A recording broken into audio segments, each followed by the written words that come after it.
Salutations frères et sœurs, salutations à ceux qui sont de passage, qui recherchent la vérité, qui recherchent la justice. Je viens vous parler sous la direction du Verbe de Loba et de Zululasan, qui a produit cet ouvrage, Bibel, Kalatam Bale, le livre de la vérité. Le livre de la vérité. Ni plus, ni moins, il n'y a rien à rajouter, il n'y a rien à enlever à la vérité.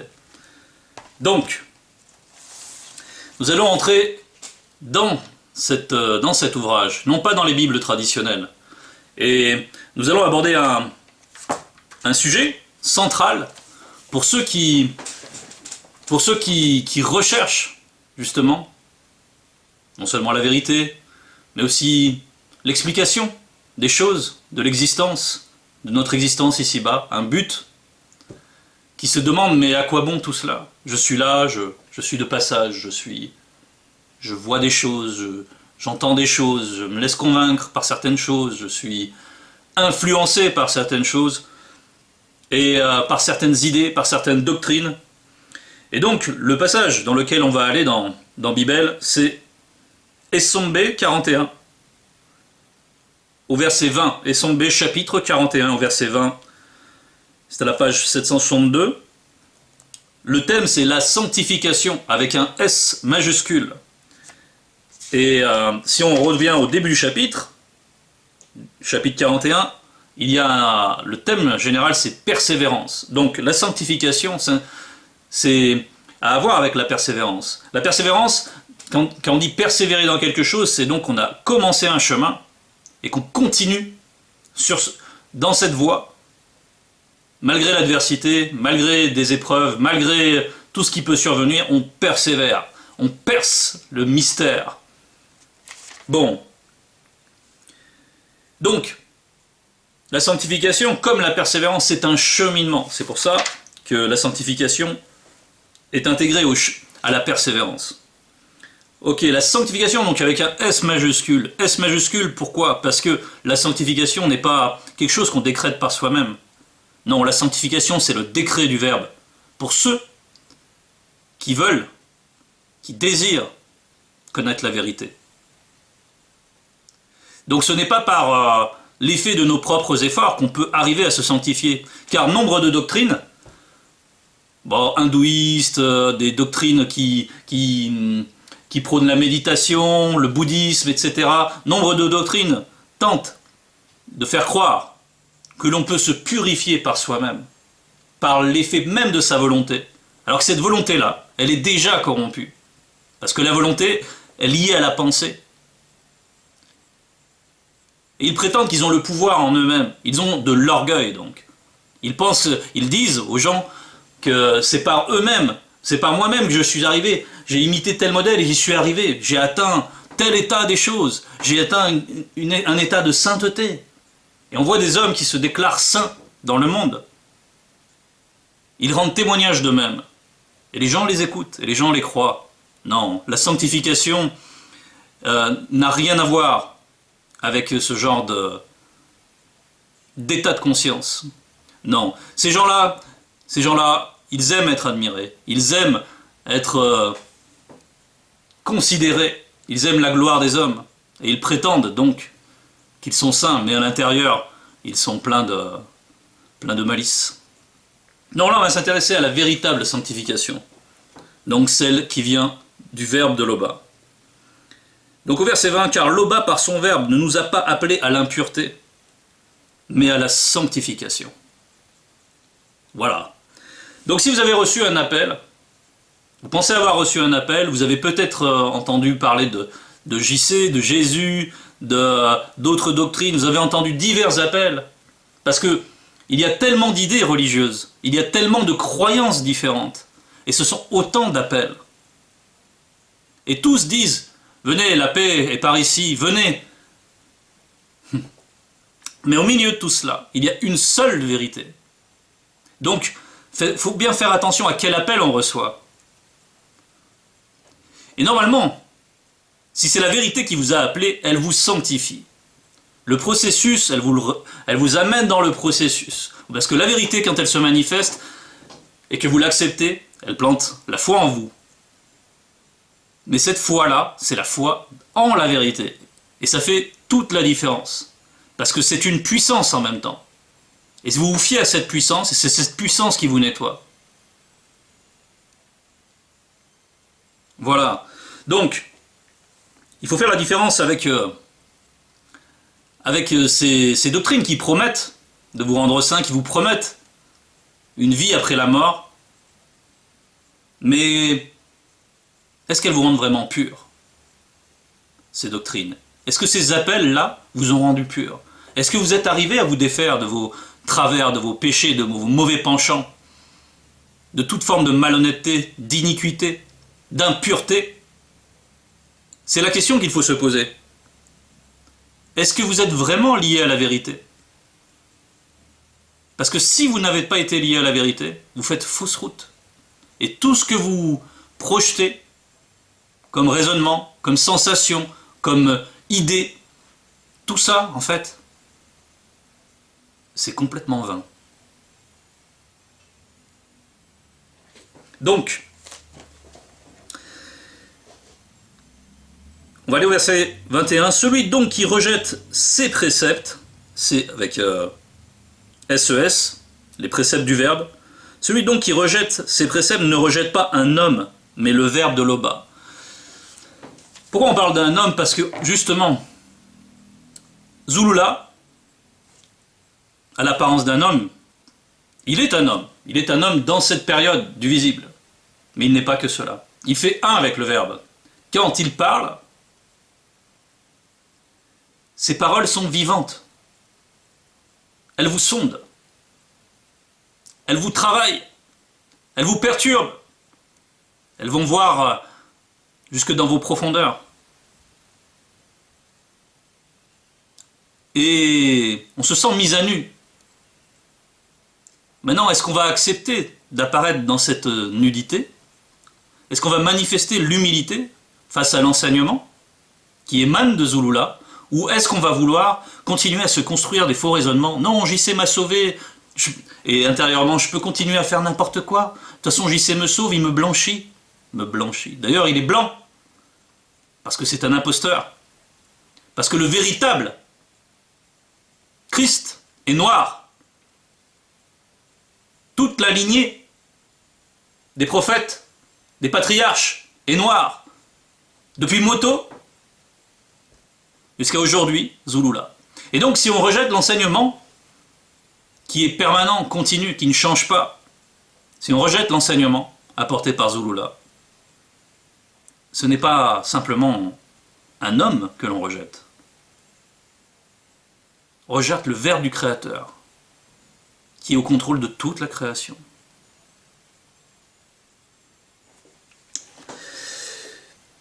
Donc il faut bien avoir conscience de cela. Verset 22, « Pour ce qui est de l'amour fraternel, vous n'avez pas besoin qu'on vous en écrive. » Oui. Donc pourquoi on n'a pas besoin de nous écrire par rapport à l'amour fraternel? Parce que si, donc ceux qui ont accepté déjà l'enseignement du grand frère, qui l'ont vraiment accepté, qui se sont humiliés, qui ont accepté de se défaire de tout ce qui était leur mauvais penchant, qui sont déjà dans ce processus de mener ce bon combat, d'accepter, oui c'est vrai, c'est la vérité, maintenant je vais accepter cette lumière, je vais faire en sorte que cette lumière fusionne avec moi, avec mes trois êtres, et on va travailler à cela. C'est cela la sanctification.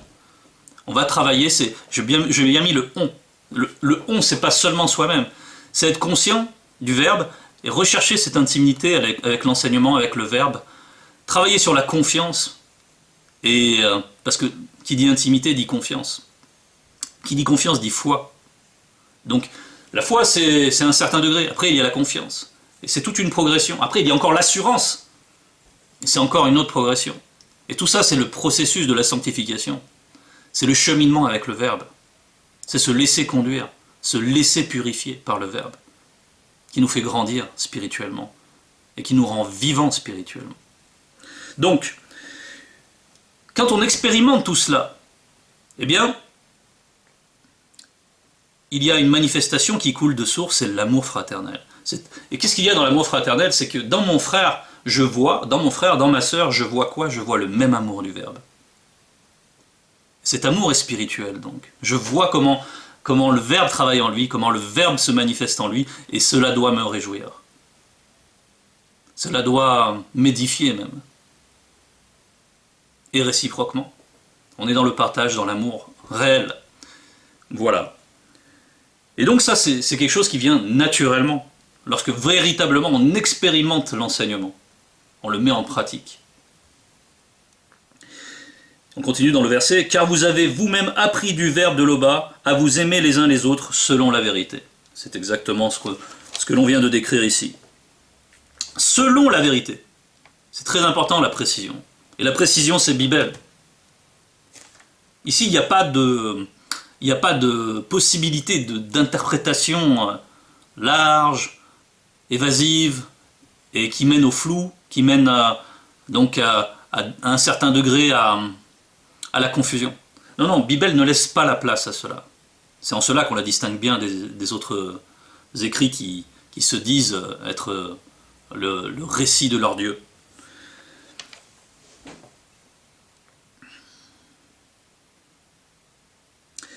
Dans le verset 23, « Mais nous vous exhortons, frères et sœurs, à abonder toujours plus dans cet amour. » Donc certes, on est initié, mais maintenant on nous demande d'abonder.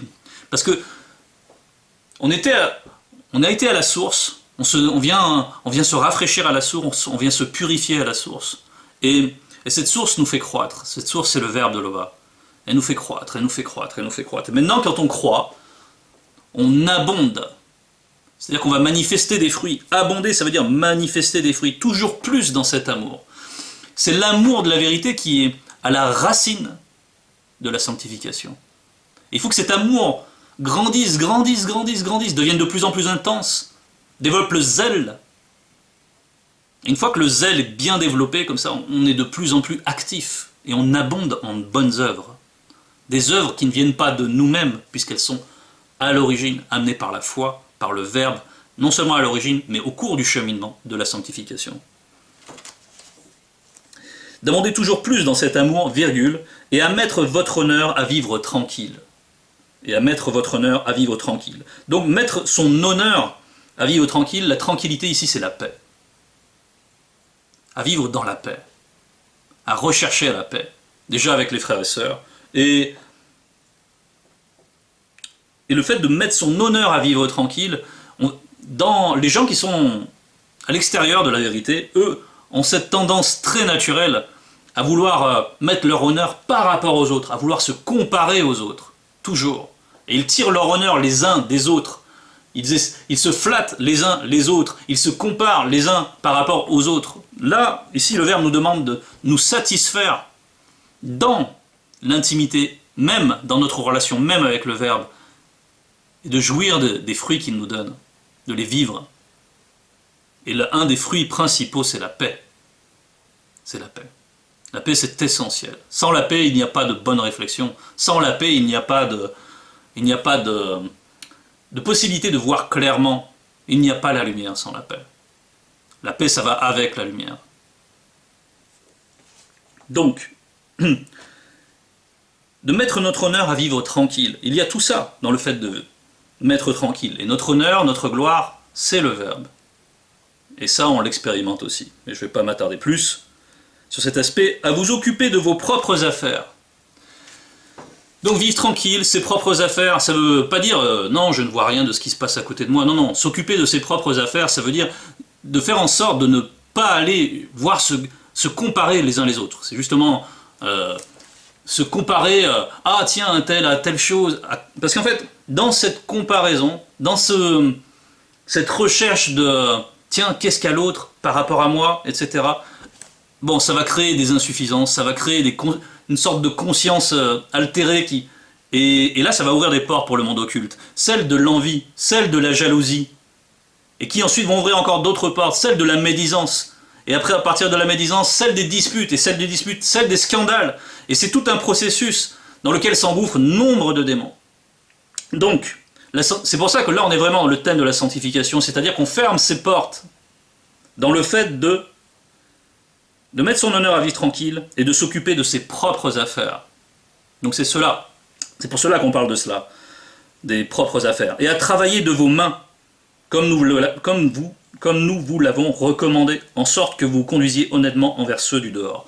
Bon, travailler de ses mains, on peut travailler aussi, bien sûr on travaille avec sa tête, avec ses mains, mais les mains ça représente les œuvres. Et de ses mains, c'est-à-dire, ici on nous appelle à une certaine autonomie. Donc, et d'ailleurs le verset se termine ainsi, et que vous n'ayez besoin de personne, et que vous n'ayez besoin de personne. Parce que lorsqu'on n'est pas autonome, on dépend d'un patron, on dépend d'un tas de personnes qui ne sont pas initiées, qui sont éventuellement injustes, et elles vont essayer d'instaurer un joug. Bon, bien sûr, on peut ne pas l'accepter. Mais je ne veux pas trop rentrer dans ce détail, mais voilà. On nous encourage en tout cas à rechercher une autonomie. Pourquoi ? Et à ne devoir rien à personne, parce que la dette c'est une forme d'esclavage. Si on contracte des dettes, la personne qui détient cette dette détient un droit sur nous. Donc ça, ce n'est pas bon. Il faut éviter de se retrouver dans ces circonstances. Parce que c'est éprouvant et que ça peut ouvrir encore une fois des portes et que ça peut créer de l'amertume, ça peut... voilà. Donc il faut avant tout, par prudence, éviter cette situation. Ça, c'est le Verbe qui nous l'enseigne. Le Verbe enseigne aussi la prudence. Et ça fait partie de la sanctification. D'accepter les préceptes. Et quand on voit venir une situation, on fait en sorte de réfléchir à partir de l'enseignement qu'on a reçu pour éviter de se retrouver dans cette situation. Le Verbe enseigne sur toute chose, sur tous les champs de la vie, de l'existence, dans le visible, et bien au-delà encore, comme nous le fait savoir notre grand frère Zoulou Lassan, par la révélation, par la puissance de ces révélations. Donc il y a tous ces aspects. Tout ça fait partie de la sanctification, parce que la sanctification c'est la libération. Et sur le plan visible, c'est être autonome. On va aller dans le verset 24. Nous ne voulons pas, frères et sœurs, que vous soyez dans l'ignorance au sujet de ceux qui se reposent, afin que vous ne vous affligiez pas comme les autres qui n'ont point d'espérance. Bon, on a vu que le commencement c'était la foi, on a parlé ensuite de l'amour, et maintenant on parle de l'espérance. Parce qu'en fait là on est tourné vers le but. Et ne pas être dans l'ignorance par rapport à ceux qui se reposent, c'est-à-dire ceux qui se reposent, c'est ceux qui ont quitté le visible, qui ont connu la mort physique, mais qui ont connu cette mort alors qu'ils étaient dans la foi, dans la vérité. Bien, ces personnes-là déjà, dans leur séjour, en attendant la grande consommation, en attendant la purification ultime, qui est la grande consommation, eh bien ils sont déjà ils sont vivants. Les autres, ceux qui quittent le visible sans ce rapport avec le Verbe, sans cette obéissance vis-à-vis du Verbe, parce que ce n'est pas que la foi, c'est aussi l'obéissance, c'est le terme de doubé en sawa, ça veut dire à la fois foi et à la fois obéissance, donc il y a bien les deux, sans quoi on est hypocrite. Donc, ceux qui quittent le visible sans cela, eux, ils sont éteints. Ils ne connaissent plus de sentiments, ils ne sont plus conscients. Et ils attendent dans la non-conscience la suite, c'est-à-dire le jugement. Donc ceux qui ont quitté le visible, dans la foi, vis-à-vis du Verbe de l'Oba, eux, ils sont dans un séjour où ils sont conscients, où ils se reposent, en attendant. Ils sont dans la paix.